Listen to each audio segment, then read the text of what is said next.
Today is October 2nd, 2013. I am interviewing Fred Asay at the Butler VA Medical Center. Mr. Asay is 68 years of age, was born on May 2nd, 1945. I am Chuck Jennings, the interviewer. Mr. Asay, what branch of service did you serve in? I served in the United States Navy. And what was the highest rank you achieved? E4. And where did you serve? I served with the United States Navy Mobile Construction Battalion 5 in Vietnam twice. Before we get to Vietnam, let's start back at high school. Where did you go to high school? Went to Harborough High School in Harrison Township, Natrona Heights, And Pennsylvania. did you study academics or? Yes, I took the academic course for furthering my education. And did you further that education? Yes, I did. I went to Penn State University in New Kensington, and I took up drafting and design technology. Now, at that time, when you came, after you completed your associate degree, did you go into the service, or could you go into how you came into joining the Navy? Well, I took a job with American Saint-Gobain Window Glass as a draftsman, and primary duties was drawing and designing ideas of the engineer for producing glass at the window plant, which they had used some of my designs after I had left and went into the military. Now, did you enlist? Were you drafted? I was being drafted, but I enlisted because I had an opportunity of coming into the Navy with a rate of E4, and by having some experience or education, which I did for the United States Navy Seabees, and in the design and the drafting end of what they had to do at the time. So you enlisted then? Yes, I did. Okay. And you got a ride down to Pittsburgh to the federal building? No, we had to drive. You know, it was a voluntary type thing, same as any other person would probably be enlisted that I knew of at the time, anyhow. So you went down to the federal building, and what happened there? Well, at first, like I say, I was enlisting into it and I had to discover what the program was about, and which became involved for the fact that you had to prove to them that you were able to be and earn that rate. It wasn't just something given. You had to show documentation on what you had done and what you could possibly do for the Seabees. Did you take tests then? No, it was basically looking at what stuff I had done in the past and knowing what education I had. So then you came back for your physical at another time to Yes. enlist? Yes. And what was that like for you? Basically, from what I can remember, it was probably any physical, except there was a lot of guys there and stripped down, and they'd come and look at you, check you out, like you say, you know, forward, backward, upward, and down. So you took your oath then? I believe the oath was taken the day of departure from the federal building, which from there we took the oath, and then we went taken to the Pittsburgh airport and flown to Davisville, Rhode Island for boot camp. Now, when you got to Rhode Island, what was your first impressions of boot camp? We just so new, it just one big, huge, humongous facility, and then a lot of people were there. They didn't know as much going on as I even did, and we were all lost, so just learning what you had to do at the time. Did the chief give you any problems getting off the bus or anything? Not too much, because everything was helter-skelter at the time, where they were trying to form a company. We were one of the first few companies being formed in this new program, and you had to wait to see who was going to be in charge and stuff like that. They did put me temporarily in charge, and it eventually became the right guard of the company. So, at boot camp, what what did you learn, or what was a typical day like for you?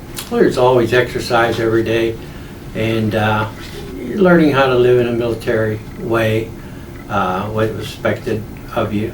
And in this particular boot camp, we would go to different classes on Navy policy and procedure, mostly. But we had it was a Marine gunnery sergeant who ran our particular company. And he has Marines, they like to run, and we did running. We'd run to classes, go to class for an hour or so, and run back. Now, did you have to take swimming classes or any PT, climbing ropes or anything like that? Yes, being the Seabees is part of the Navy, their emphasis at the time was solely on Navy procedures and what was expected of you if you joined the Navy, which was being able to swim so far above water, so far underwater, and jumping off a platform at certain heights to simulate jumping off of a ship. So like I say, even though it was a Seabees, it still was all geared towards what it would be like in the Navy. And we fought fires, which you would do in the Navy on ship. We did some gas mask drills in case you were gassed, and to know what it would be like, what to expect, and how to get in and out. Do you recall anything about your gas mask test? Oh yes, I mean that was terrible because you had to, when you went into the building and they released the gas, they had you take the gas mask off and then you had to put it back on. And when they told you, it was just, you wanted to get out of there in the worst way because it was so dirty and stuff like that. Now, at some point, you left boot camp and went to another school? Or what happened after boot camp? After boot camp, they would assign you to a battalion, and just by going down the list and picking people and putting them wherever they felt they could be used or needed, and, which there was quite a few men coming in at the time because everybody was being drafted so much that if you could come in at a higher rate, you could make a little more and more in your field of what you were doing. And I was assigned to USM MCB-5, which is the United States Navy Mobile Construction Battalion 5, which was stationed out of Port Hueneme, California. Now, before you got to California, did you get a chance to come home for leave? Yes, we did. We had approximately I think it was 2 weeks, could have been 3 weeks, but it was at least a couple of weeks off. At this time, I did decide the wife and I would marry, and so we had that time there together, and then I flew out to California, got situated to find out what was going on. One other fellow I met, he was married, his wife came out and found out how we would be able to bring my wife out, which we did. And so we had a situation where we were in the MCB-5, but they were stationed at that time in Vietnam. And so they weren't coming back for about 2 months. And so we had to just set up and do your daily routine, such as exercise, or if there really was any schooling at the time until they came back. So we would run the battalion as much as we can, just on a small basis. And this is what sort of happened there. So once your battalion came back, what happened at that time, after it came back to the States? At that time, they were able to set up all your companies, squads, and everything according to your rank and all. Which there was a lot of rated men there, and so we were able to set up all that and do all your military, whatever required of you. And they also did send you to some schools to learn what you would be into, whether it was running equipment, surveying, drafting, design, calculating, and different projects you might have been involved in. Now, did you get any advanced infantry training during that time, or was that later? Yes, we did. We before each deployment, we were on the West Coast. We would go to Camp Pendleton, which is a Marine camp for advanced infantry training, and we would retrain with the Marines to, as you would be fighting a war as any other Marine would be doing. And that's where we got our advanced infantry. And there were still other schools in you could go to, such as the second time before I went into Northern California, and we had advanced infantry type training where you learn how to rush your opponent and take over. Now, and that's what I was going to ask you, in your advanced infantry training, what were some of the problems you had to solve, or what were some of the mock engagements that you participated in? Yes, we would we would have the complete setup of your squad, and who would run it, would take turns on running it, because you always get a chance of losing somebody. And we would go out on a bivouac type thing where you'd be told where to go, and you'd have to find your way there through these compass and whatever Compass settings to get you to the destination of where they want you, through backcountry, which was mostly sandy areas full of snakes, cougars, just any wild animal life out there.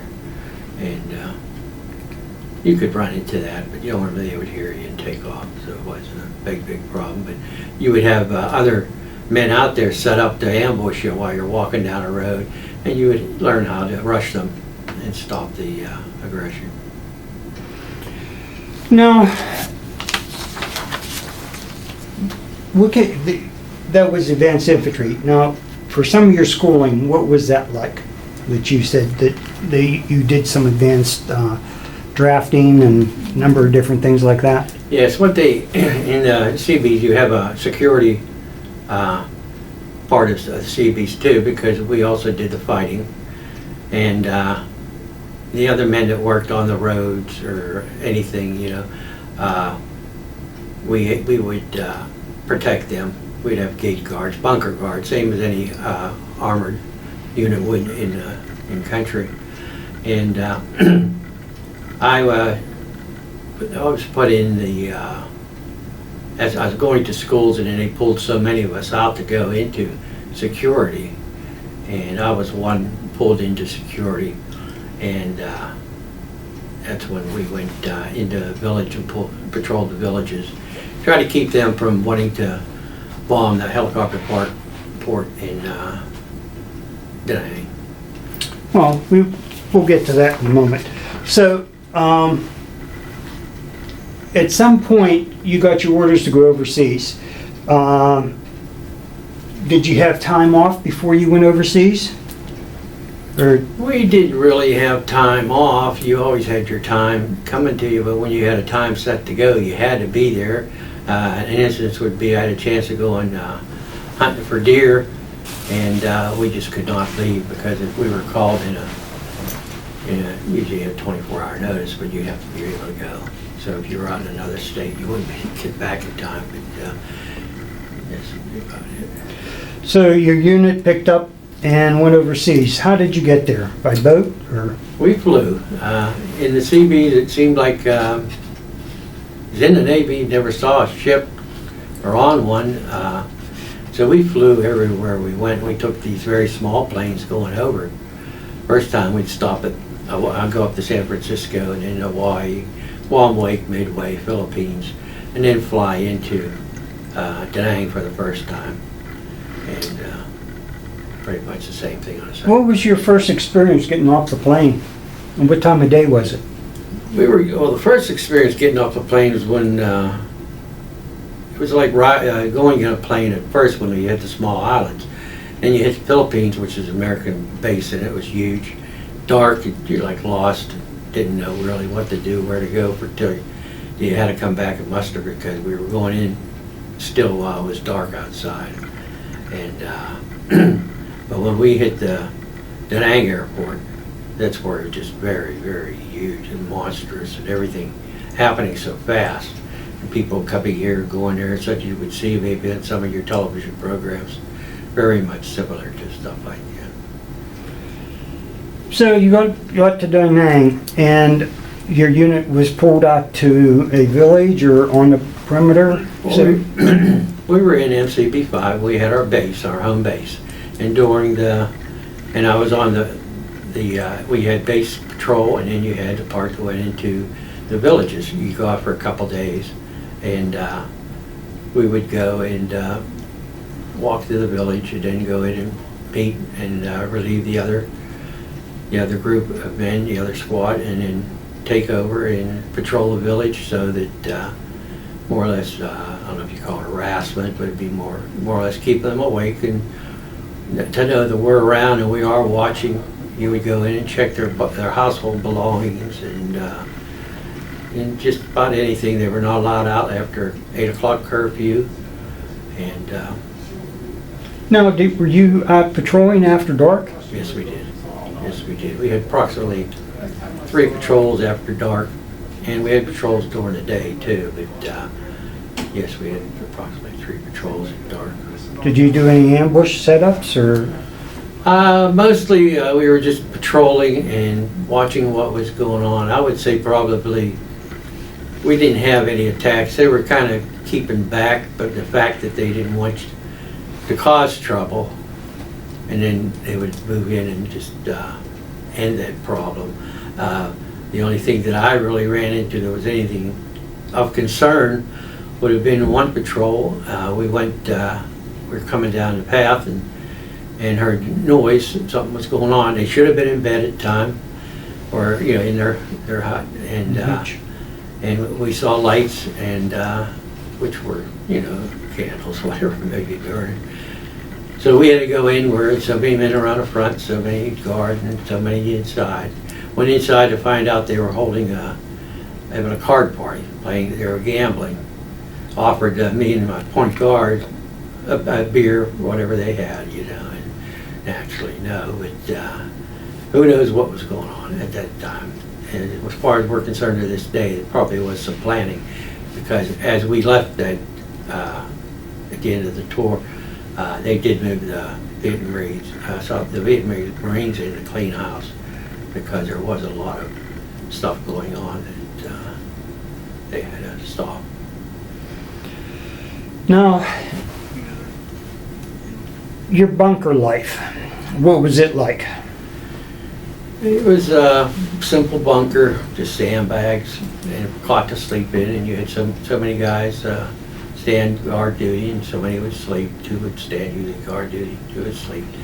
And it was, you had your sea rats, and really nothing much to do other than watch what's going on. Rats?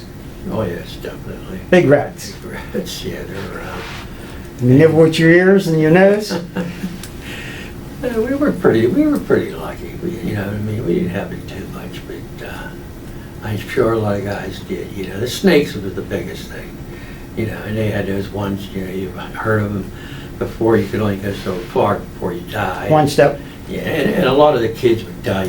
Number 10, meaning it's the worst one. Mm-hmm. And they had 100 pacers. 1 steps. All kind of snakes. They're just very venomous. Bronze. They're bronze. Brown color. Mm-hmm. Give me a typical day in the life of, you would go out patrol, come back. Tell me about your typical day, if there was an atypical day. A typical day.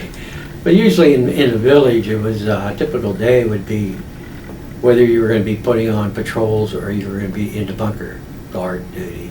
And everybody's up usually during the day. You don't sleep much. There was no sleep over there, even though you had a chance to, but it was hard to sleep, because just sleeping conditions were not good, basically. Plus you never knew what was going to happen. And other than that, patrolling, we would go through and you see what goes on, how the people live.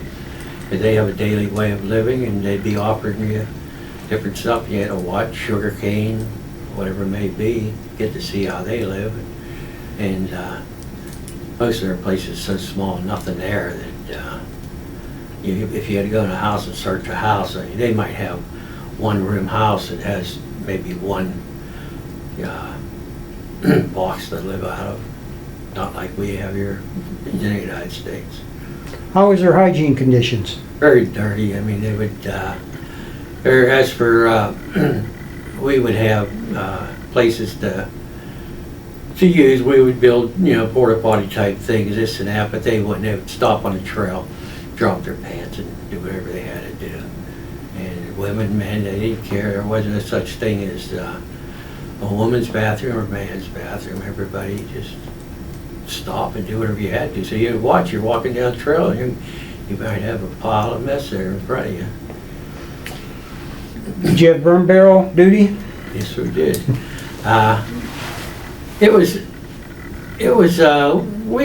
was around us more than what we had to do, because we had the duty of the village and the base. But yes, there was a lot of the burning, putting the diesel fuel into half a 55-gallon drum, which would be your waste. You'd use your hut for for going to the bathroom, and would go into barrels, and they would burn your waste. Is how the waste was gotten rid of.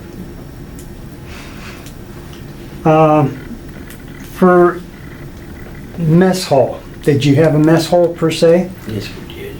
What was the food like? And Wasn't bad, but I can't say it was good at all. I mean, they did the best they could for Navy cooks. I really got to give them credit, because one thing I learned to eat was chicken spaghetti. And what happened most of the time, a lot of times they would get these sea rations, and big time sea ration for cooks. And that would be the only way you'd have to get food. Now in Da Nang, we had a better chance of getting food than we did in Dong Ha, because they'd have to bring it in by the boats. And the boats would be shot at and couldn't get in there, so they had to make do with what they had. And really, we even ate the sea rations, which comes in cardboard boxes and metal cans. We ate them over a lot of the meals, because beanies and weenies, it's one of the better ones, hot dogs and baked beans. And that's about what we had there for food. We didn't ever get good food. I mean, what looked like a steak or something like that was mutton, which is, sheep, whatever. And the officers did, because I had a friend that was a driver for the officers, and he'd bring us back some steaks sometimes. We could get them, but you didn't see that more than once a year.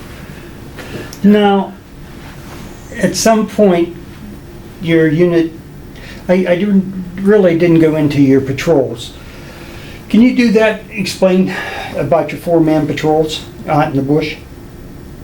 Well, basically, we'd be assigned times to take off and leave, and we were like sent out in these patrols. And when you come down to it, let's face it, everybody knew where we were at, what we were doing. They could have got us any time they wanted to.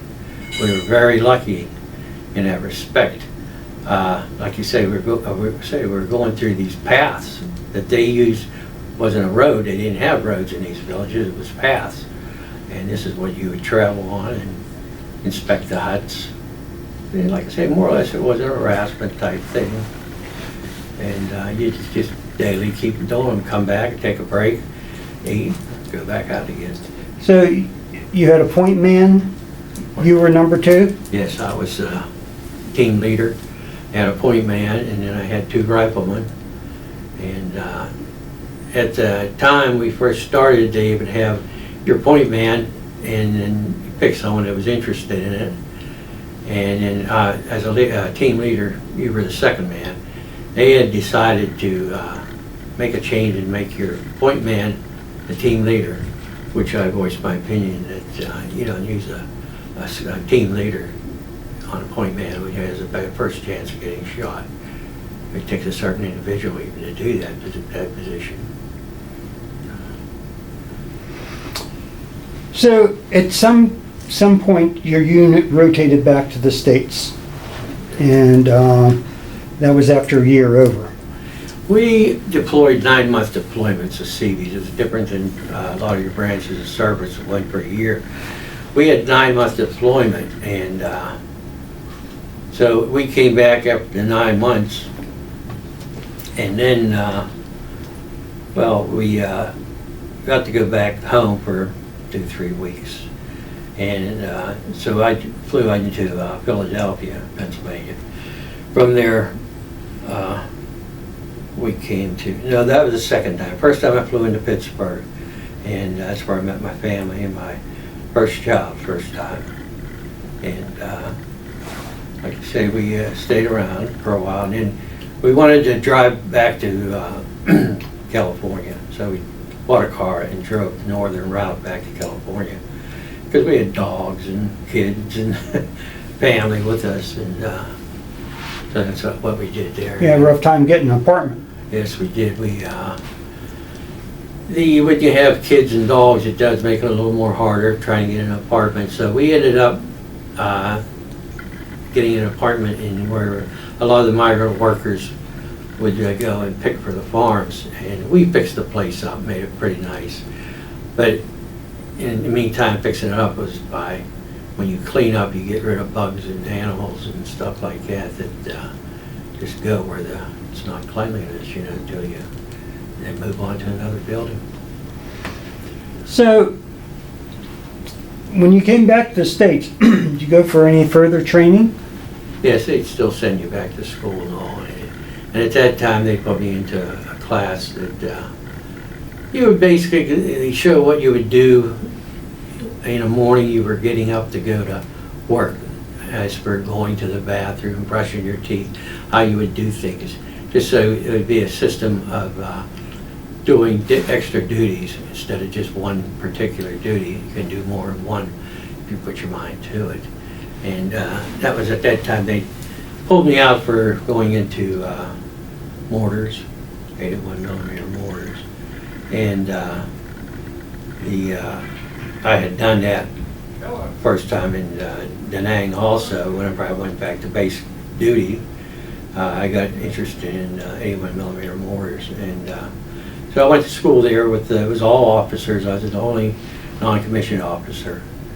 And what I found there was I had experience, and an officer that was with me on the last deployment knew what I knew and about them, and it put some faith in me where the new officers had no faith in me at all, because they were officers. I was enlisted man, and they didn't have the time of day for me.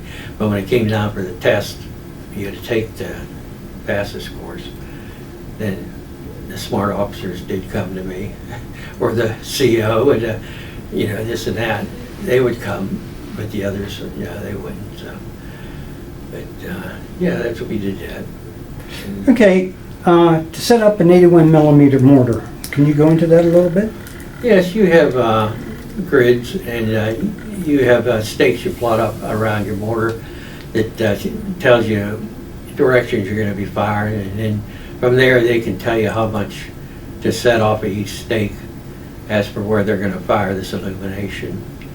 And then you have to fire, set up your rounds with how many charges you leave on it. There's up to 4 charges. You go 1, 2, 3, or 4 as the distance you're going to go in height. And then you also have the time before the mortar would go off the set. You drop it into... Set the fuse on top. Fuse. And those bags were powder bags. Powder bags, correct, yes.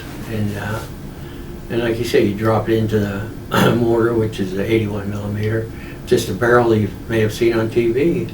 It's on a pod with a tripod, and you can adjust the tripod to line up to the stakes and how much you want off of each stake for the whatever you were told by the officers of the day. Now, when you came back after you got your training in the 81s, there was some time you had to go back to Vietnam because you didn't have enough time. Could you go into that a little bit? Oh, that would be the second time going over. What had happened there was I went in for 2 years under this program, and so like I said, I had time. I had so much time left, and they had to pick a date of when you would be leaving the service, and my date fell into the group of guys that would be going over, and so I had to go over for 2.5 months. But the thing you have to remember is that they are flying planes back and forth every day, so it's not like It's a waste because they can get 2.5 months out of you over there. My dad was very upset. He wrote to the president and expressed an only son, you know. And they forwarded a letter to Secretary of the Navy, then down to the commanding officer, who called me in to show me the letter, and he explained it to me, which I understood what was going on, but it's a little harder to explain it to your dad. So you boarded a plane and went back to Norm. Yes, it did. This time you're an old salt, so what went on the second time? Well, we landed there again. We had to go hit all the islands going over there, but that's the way we went, small planes. And I think the second time over we did the C-130. First time over it was commercial type small planes. And you had to wait to go in again, and we went up on a DMZ. It's called Dong Ha, up along the DMZ. And we flew in up there, and from there over to the base, which there again, yeah, I'm familiar with everything. It's all people because you're replacing people that have been there for 9 months roughly. And that 9 months could vary, but I mean, it's roughly what it was, and they did pretty good by that. And you had to go into a hut where it was their mortar hut, and they slept on the live rounds because they were still into live rounds. We kind of got out of the live rounds because we had Marines doing a lot more of that than we were doing. So we had built a new mortar hut, they call it, and bunkers and everything like that, and the whole new setup. Did you dig your mortar pit a little deeper? Oh yes, we had to dig it very deep because it was placed on an angle, and on the hillside. So we had to go down. You had approximately 3-foot drop before you even hit a sandbag, and then you had yourself another 7, 8 feet going down, and then you build it up with sandbags and dirt and everything. When you dropped out and dropped into it, you know, on an air raid, you didn't know what you were going to hit or who you were going to hit, you know. So. Did you go out in any further patrols, or were you assigned to the 81 millimeter? They wanted me to go on patrols of a place along the outside of our base, and it was one of these deals where why would you send me to school for 81 millimeter mortars, which I had all the experience and all, and why would you do that? So I was able to talk them into just leaving me on the mortars and run that as, because a lot of times they would use that as just nighttime duty for headquarters company. And so by setting it up the way we did, you had someone there at all time in charge, and everything would be set up for any problems you would encounter. And this is what I was in charge of. Now, you set up your, you told your guys how it was going to be. Yeah. Could you go into that a little bit? What had happened was, being I'm in charge and I'm E4, you had people that wanted to do this duty on a mortar crew, and you taught them and they learned how to do it too. And a lot of them had rates over you. They could have been E5, E6 pulling this duty and use it. And being I'm E4, it kind of hurts for them to have to listen to someone that has a lesser rate than they do. And after getting their trust and everything, it worked out pretty good. And what I did was, we got a speakerphone that you could keep down in this hut, which wasn't on the line. We were more towards the center of the base. And I explained to them where, showed them how if I could sleep, had a better chance of sleeping during the day than they did. Doesn't have a chance because I was out running, getting stuff all day, but better chance than they would because they had specific duties to perform every day for 8, 10 hours or whatever it may be. And so I showed them where I could stay up, take the first watch for 6, 8 hours, and they could sleep then or whatever, and then when their duty came on, it would be 2 hours for each man. And it seemed that everybody liked it pretty well, because if it wasn't that, then we all would have run a 4-hour shift apiece. So it gave them a little chance of getting sleep, as long as you weren't called up. If you were called up for firing mission, nobody got sleep. So until it was over with, or some of them went all night long. Now, your main was a chemical mortar illumination. Elimination, yes. There were several times officers called in. Yes, how they did it was you'd have the officer of the day would stand the duty at night, and he was in charge of base security. And whenever they would call in for a firing mission for us, they would go through the officer of the day, which when we went to school had learned how to plot and all this for firing. And as you notice, I did say before, a lot of them didn't want to learn or pay attention. So they would call in their plotting. Well, I would do it on my own. I got the books and everything, and I always double checked them because I felt, why run into a problem, such as dropping something on top of our base. And so what I would do, I would tell them, sir, you might want to recalculate because this looks like it'll hit here and there. And the ones that were smart would double check or even go along, well, if you think that's it and you have the right coordinates, go ahead and fire. But a lot of them would just hit me with, I am in charge, you do what I say, fire. You'd fire, and then you'd light up that corner of your base, because they didn't notice that this would happen quite often. And it's a point at one time when I was called in, and this officer was putting these rounds everywhere that weren't supposed to be on the whole main base, not just our end of it. And the Marines broke the line, the head Marine of the base. And he asked if I could plot for him, because he said, I'm not familiar with plotting. He asked if I could plot for him, and I said, yes, sir. And he says he was going to give me coordinates. And we fired all night long because they were coming in one end, and we needed to keep it lit up to protect our men.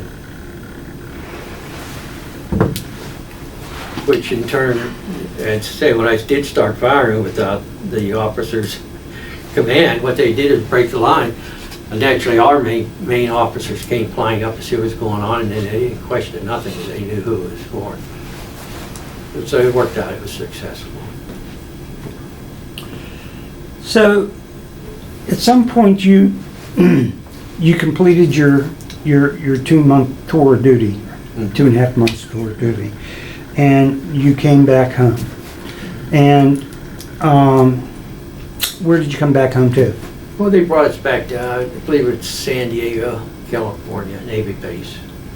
So they could do all the paperwork to have us ready to ship us to wherever we were going to go to finish out our time. Because a lot of times they would bring you back maybe a month, usually less than a month, but you had a few weeks to put in. And so they would do all the paperwork, and you'd still muster and make it normally.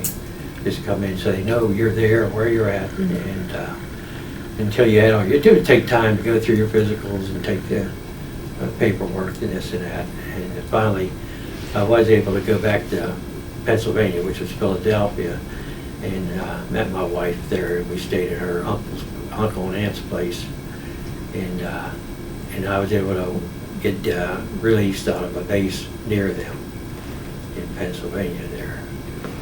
So once you were released from the service, what did you do for your life's work?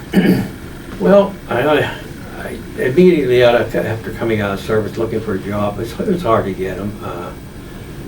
Knew somebody who worked at a company called Allegheny Ludlam in Natrona Heights, and he got me a job there. It was a medial job, but it was a job, such as delivering mail and running errands and so forth and so on. And I always did want to get into tool and die, which is making of tools and dies to produce stamping presses. And job became available, and we had to take the test.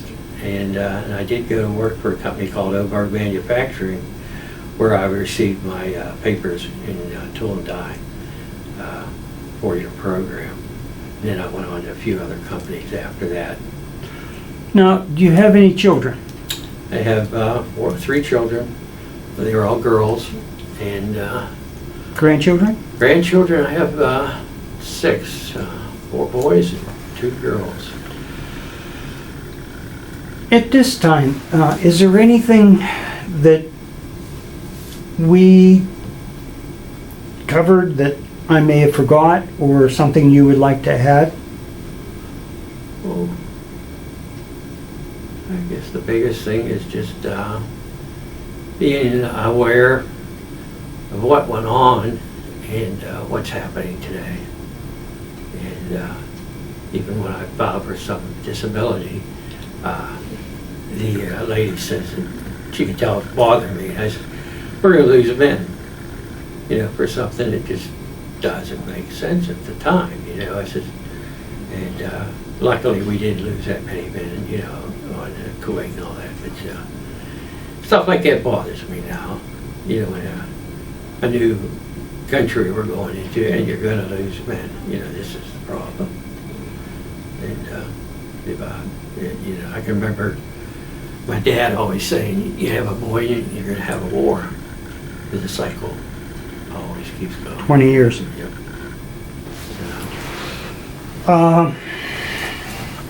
At this point, I want to thank you for your service to this nation and to us as the people of the United States. Thank you very much. Thank you.